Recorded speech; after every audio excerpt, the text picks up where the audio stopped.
Suite et fin de la série de descentes du préfet du département de Brazzaville dans les mairies des 9 arrondissements de la ville capitale ce 27 mai 2020. Débuté le 25 mai, cette tournée a eu entre autres objectifs l'exhortation des autorités locales sur le respect des mesures barrières contre le coronavirus. Devant les chefs des quartiers, les associations des consommateurs, les comités des marchés et bien d'autres, Pierre Seberi Boko Onanga a édifié son auditoire sur la raison d'être du déconfinement qui institue le port obligatoire du masque au Congo.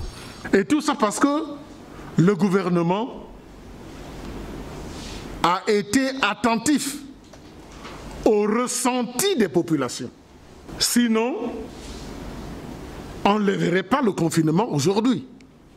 De Madibou jusqu'à Wenze, en passant par Makelekele, Bakongo, Filou, Mongali, Potopoto, Djiri et Talangay, le message du préfet de Brazzaville a été le même. L'heure est grave au regard de la montée vertigineuse du nombre des personnes contaminées par le Covid-19 à Brazzaville et au Congo.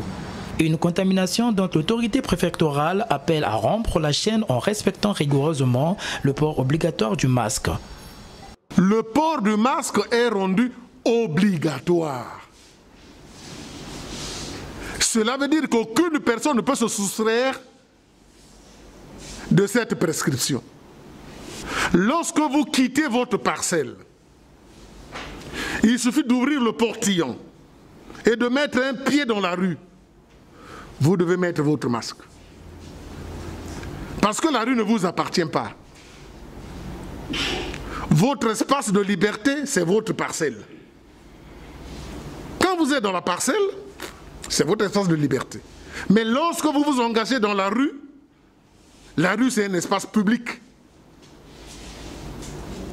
Et à ce moment-là, cette contrainte vous rattrape.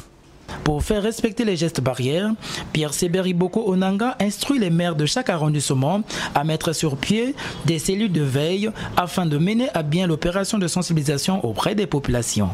Les comités de marché, les blocs, à travers les chefs de bloc, les chefs de quartier, les chefs de zone doivent monter des cellules d'éveil. Monsieur le maire, moi j'attends de vous un rapport à propos. À l'exhortation du préfet du département de Brazzaville, il faut ajouter la démonstration graphique de l'évolution de la pandémie au Congo et particulièrement à Brazzaville, ici présentée par Jean-Claude Moboussé. La première diapo que voici vous montre chaque fois qu'on se retrouve au niveau central pour faire le point, nous avons la situation des cas dans Brazzaville.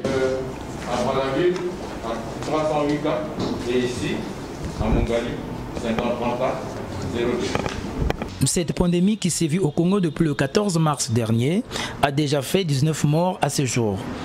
Une situation qui inquiète le directeur départemental de santé de Brazzaville qui appelle les populations au ressaisissement. On ne peut pas s'amuser. Aujourd'hui, nous sommes devant un choix. Il s'agit de choisir entre la vie et la mort.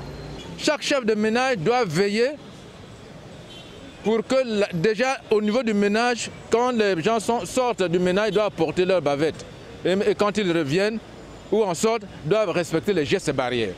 Déjà, si à ce niveau les choses sont prises en compte, ça va faire tache d'huile dans le quartier, dans la parcelle, dans la communauté, et on pourra s'en sortir. Il faut dire que cette descente qui vient appuyer la politique du gouvernement de la République dans la lutte contre le coronavirus a été bien accueillie par les maires, mais également par les chefs de quartier, ceux des districts sanitaires et des comités du marché qui ont promis traduire dans les faits les instructions du préfet du département de Brazzaville.